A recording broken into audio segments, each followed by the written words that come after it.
कक्षा 5 का 5वां पाठ पढ़ेंगे जिसका नाम है जहाँ चाह वहाँ राह। बच्चों, क्या आप जानते हो इसका अर्थ क्या है? जहाँ चाह वहाँ राह का Where there is a will, there is a way। क्या है इसका अर्थ? Where there is a will, there is a way। अच्छा बच्चों, पाठ शुरू करने से पहले मैं आपसे कुछ पूछना चाहूँगी। क्या आप किसी ऐसे व्यक्तियों को जानते हो जो अपने शारीरिक अपंग होने के बावजूद उन्होंने अपने जीवन को सफल बनाया हो? Do you know any personalities who have overcome all of their disabilities and get success and become success in their life? जानते हो किसी को? चलिए मैं कुछ दिखाती हूँ आपको। ये कौन है, जानते हो? हाँ, ये है स्टीफन विलियम हॉकिंस। अब क्या जानते हो इनके बारे में? ये अपनी पूरी तरह से, उनका शरीर पूरी तरह से अपाहिज है। इज कम्प्लीटली डिसेबल्ड पर्सन, लेकिन अपनी दृढ़ इच्छा शक्ति और मजबूत इरादों से इन्होंने अपने जीवन को सफल बनाया और ये एक फेमस साइंटिस्ट, कॉस्मोलॉजिस्ट और फिजिसिस्ट के रूप में प्रख्यात हुए। और ये कौन है? इन्हें तो आप जानते होंगे, बोलिए। हाँ, ये है वैक्यम विजय लक्ष्मी। कौन है ये? ये एक प्लेबैक सिंगर है। Very good. क्या आप जानते हो ये अपनी आंखों से नहीं देख पाती, ये अंधी हैं। अंधी मीन्स ब्लाइंड, लेकिन इन्होंने भी अपने मजबूत इरादों से उन्होंने अपना एक स्थान बनाया है, अपने जीवन को सफल बनाया है। और ये कौन है? ध्यान से देखो, ये है सुधा चंद्रन। क्या सुना है आपने सुधा चंद्रन के बारे में? हाँ, बिल्कुल सही। ये एक फेमस भरतनाट्यम डांसर हैं। इनकी डिसेबिलिटी क्या है? हाँ, इनका एक पाँव नहीं है। जब ये 16 साल की थी, 16 साल यानी 16 इयर्स, जब ये 16 साल की थी तो इनका एक एक्सीडेंट हो गया था। जब ये अपने पेरेंट्स के साथ तिरुचि से चेन्नई की ओर जा रही थी तो रास्ते में इनका एक्सीडेंट हो गया था और उसकी वजह से इनको अपना एक पाँव खोना पड़ा। लेकिन इन्होंने भी अपनी दृढ़ शक्ति के कारण, मजबूत इरादों के बल पे अपने जीवन को सफल बनाया, अपनी आग्रह, अपनी इच्छा को सफल बनाया और एक फेमस भरतनाट्यम डांसर के रूप में प्रख्यात हो गई। आप जानते हो बच्चों, मैंने आपको इन सब की तस्वीरें और इनके बारे में क्यों बताया?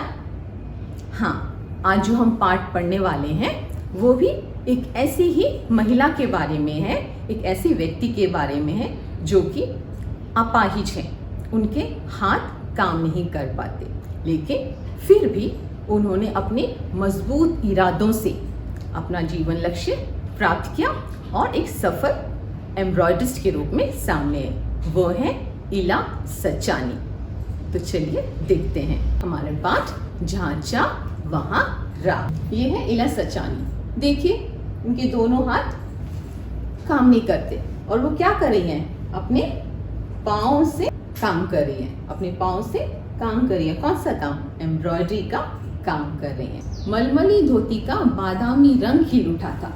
किनारों पर कसूती के टांकों से पिरोई हुई बेल थी। पल्लू पर भरवा टाके अपना कमाल दिखा रहे थे। सुनहरे रूखले बेल बूटों से जान आ गई थी मलमल में। इन बेल बूटों को सजाया था इला सचानी ने। इला की हिम्मत की अनूठी मिसाल है ये कढ़ाई के नमूने। यहाँ क्या बताया गया है? मलमली धोती का बादामी रंग खिल उठा था। मलमली धोती यानी ये एक वस्त्र है। मलमली धोती is a kind of dress material or cloth material. Malmal means muslin. As we have cotton, silk, nylon, polyester, likewise malmal, muslin is a type of cloth. Okay. तो यहाँ पे मलमली धोती, धोती मीन्स ड्रेस मटेरियल, उसका रंग बादामी रंग खिल उठा था। अब इस धोती का रंग क्या है? बादामी रंग। बादामी रंग मीन्स एलमंड, और एलमंड का रंग क्या है? बादामी। तो ये धोती का कलर कौन सा है? बादामी रंग है और इस बादामी रंग खिल उठा। किनारों पर कसूती के टाके अपनी पिरोई हुई बेल थी और उस धोती के किनारों पे क्या थी? कसूती के टांके, किनारे मीन्स साइड्स, एडजेस, ओके। और उस धोती, उस क्लॉथ के एडजेस में क्या थे? कसूती के टांके। Kasuti means it's a kind of embroidery work of Karnataka, okay. Kasuti is a kind of embroidery work of Karnataka. तो उस कपड़े के किनारे में कसूती के टांके लगे हुए थे। टांके मीन्स स्टिचेस। पल्लू पर भरवा टांके अपना कमाल दिखा रहे थे। अब ये पल्लू क्या है? पल्लू यानी end portion of the cloth, okay. Pallu means the end portion of the cloth. और वो पोर्शन कैसा है? भरवा टांके से अपना कमाल दिखा रहे थे, मतलब उसमें पूरी एम्ब्रॉयडरी वर्क थी, हैवी एम्ब्रॉयडरी वर्क, ओके। पल्लू हैवी एम्ब्रॉयडरी वर्क से भरा हुआ था, जिससे उस मलमली क्लॉथ में जान आ गई थी। और क्या बताया है? इस वेलवेटों को सजाने वाली कौन है? हमारी इला Sachani. Who has done this work? इला सचानी। 26 साल की इला गुजरात के सूरत जिले में रहती है। उनका बचपन अमरेली जिले के राजकोट गांव में अपने नाना के यहाँ बीता था। इला कितने साल की है? 26 साल की। 26 यानी 26। 26 साल की इला कहाँ रहती है? गुजरात के सूरत जिले में। इला कितने साल की है? इला 26 साल। 26 यानी 26। और इला कहाँ रहती है? इला गुजरात के सूरत जिले में रहती है। और उसका बचपन यानी चाइल्डहुड, बचपन कहाँ बीता? अपने नाना नानी के यहाँ। नाना नानी means maternal grand parents, okay. तो आपके पैटर्नल ग्रैंड पेरेंट्स कौन होंगे? दादा दादी, ओके। यहाँ पे इला का बचपन अपने नाना नानी के पास गुजरा। कहाँ? अमरेली जिले राजाकोट गांव में। इला जब छोटी थी तो उसका बचपन अपने नाना नानी के साथ अमरेली जिला राजाकोट गांव में बीता था। सांझ होते ही मोहल्ले के बच्चे घरों से बाहर आ जाते। सांझ मीन्स इवनिंग। सांझ होते ही मोहल्ले के बच्चे घरों से बाहर आ जाते। मोहल्ले मीन्स कॉलोनी। तो कॉलोनी वाले बच्चे सब शाम को क्या करते हैं? अपने अपने घरों से बाहर आ जाते हैं। बच्चे घरों से बाहर क्यों आते हैं? हाँ, खेलने के लिए। तो इला भी बच्चों के साथ घर से बाहर आ जाया करती थी। कुछ मिट्टी के आड़ी तिरछी लकीरें खींचते, कुछ कनेर के पत्तों से पिट-पिटी बजाते। आड़ी तिरछी लकीरें means they have to put lines on the ground. वो कैसे खेलते हैं? मट्टी में लाइंस खींच के और कुछ पत्तों के पिट-पिटी बजा के। पत्ते मीन्स लीफ, उसकी पिट-पिटी यानी फिसल, ओके। तो उसकी सीटी बजा के खेलते थे। और कुछ बच्चे क्या करते हैं? गिट्ठे खेलते हैं। गिट्ठे यानी ये देखिए बच्चे खेल रहे हैं ना पत्थरों से, हाँ, इसको बोलते हैं गिट्ठे। तो कुछ बच्चे गिट्टे खेलते थे और कुछ बच्चे क्या करते हैं? टूटी फूटी घड़ों के टीकरे बटोर कर पिट्टू खेलते हैं। पिट्टू यानी ये वाला खेल, छोटे छोटे पॉट्स के पीसेस लेके बॉल से मार के खेलते हैं, तो ये है पिट्टू। और जब इन सारे खेलों से उनका मन भर जाता था, मतलब जब वो फेडअप हो जाते थे इन सारे गेम्स को खेल के, फिर वो क्या करते थे? पेड़ की डालियों में झूला झूलते थे। पेड़ की डालियों में झूला, झूला मीन्स स्विंग।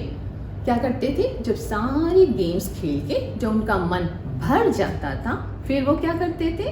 पेड़ की डालियों में झूला झूलते थे और एक गाना भी गाते थे। कौन सा गाना था? कच्ची नीम की निबोरी सावन जल्दी आयो रे। ये सारे बच्चे झूला झूलते वक्त एक गाना गाया करते हैं। वो गाना क्या है? कच्ची नीम की निबोरी सावन जल्दी आयो।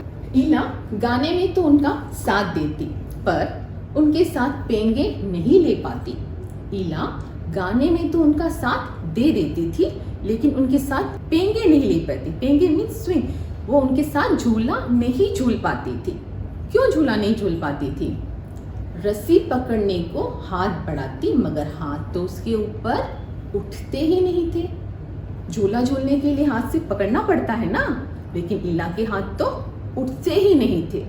इसलिए इला बच्चों के साथ झूला नहीं झूल पाती थी। वह चुपचाप किनारे बैठ जाती। चुपचाप मीन्स साइलेंटली। तो क्या करती थी इला? चुपचाप किनारे बैठ जाया करती थी क्योंकि वो बच्चों के साथ झूलना नहीं झूल पाती थी। इला क्यों झूला नहीं झूल पाती थी? हाँ, क्योंकि इला के हाथ तो उठते ही नहीं थे। मन ही मन सोचती, मैं भी ऐसा कुछ क्यों नहीं कर पाती। और वो चुपचाप साइड में बैठ के क्या सोचती थी कि मैं क्यों ऐसा कुछ नहीं कर पाती। Why can't I do like this? ऐसा वो अपने मन में सोचा करती थी। बच्चे भी चाहते कि इला किसी न किसी तरह उनके साथ आकर खेले, और जो बाकी बच्चे थे ना गांव वाले, वो भी सोचते थे कि इला उनके साथ आकर खेले, लेकिन इला उनके साथ खेल नहीं पाती थी, झूला झूल नहीं पाती थी। कभी कभार वह पकड़म पकड़ाई और वृक्ष अमृत जैसे खेलों में उनका साथ दे देती थी। कभी कभी इला उनके साथ कुछ खेल खेलती थी। कौन कौन से? पकड़म पकड़ाई और विष अमृत। ये दौड़ भाग करने वाले खेल होते हैं। देखिए, ये है पकड़म पकड़ाई और ये विष अमृत। इन खेलों में तो इला उनका साथ दे देती थी। क्यों? क्योंकि ये दौड़ने वाले खेल हैं। दौड़ने वाला खेल तो इला बड़े मजे से खेल लेती, लेकिन जब उसके हाथ उठाने का समय आता ना, तब वो कुछ नहीं कर पाती थी। वह साथ जमकर दौड़ती, मगर जब धप्पा मारने की बारी आती, dhappa means they have to touch at the back of the person. जब धप्पा करने की बात आती तो इला निराश हो जाती। निराश यानी अपसेट। जब बच्चों के साथ दौड़ के उन्हें टच करने की बारी आती तो इला निराश हो जाती, क्योंकि इला के हाथ टच करने के लिए ऊपर नहीं उठते थे। She can't lift her hands. वह बहुत कोशिश करती उसके हाथ, लेकिन नहीं उठते थे। उसके हाथों ने तो जैसे साथ न देने की ठान रखी थी। इला के हाथों ने तो जैसे उसका साथ न देने की ठान रखी थी। ठानना मीन्स टू डिसाइड। इला ने अपने इस हाथों को जिद के रूप में मान लिया। इला ने अपने हाथों की इस जिद को एक चुनौती मानी। इला ने अपने इस हाथों की जिद को एक चुनौती मानी। चुनौती मीन्स चैलेंज और जिद मतलब स्टबर्नस। इला took the stubbornness of her hands as a challenge. चलो देखते हैं इसका English summary. 26 years old Ila lives in Surat district of Gujarat. Her childhood was spent with her maternal grandparents in Rajkot village, Amreli district. By evening, children used to come out of their houses. Some would pull sloping ridges in the soil. Some would whistle. Some would collect bits of broken pots from here and there, and they play pittu. When they get bored of these games, they used to swing and sing together. Ila would support them in singing, but could not swing with them since she could not raise her hand to hold the rope. She would remain quiet and sit aside and felt disappointed. Ila used to run with her friends, but felt helpless when her turn comes to catch them. Even though she tried a lot, she took her hand's stubbornness as a challenge. अब इस पाठ भाग से कुछ शब्दार्थ देखते हैं। मलमल मसलिन, मोहल्ला कॉलोनी, मिट्टी यानी क्ले, लकीरें लाइंस, नीम की निगोरी मतलब फ्रूट ऑफ नीम, पेन स्विंग, रस्सी रोप,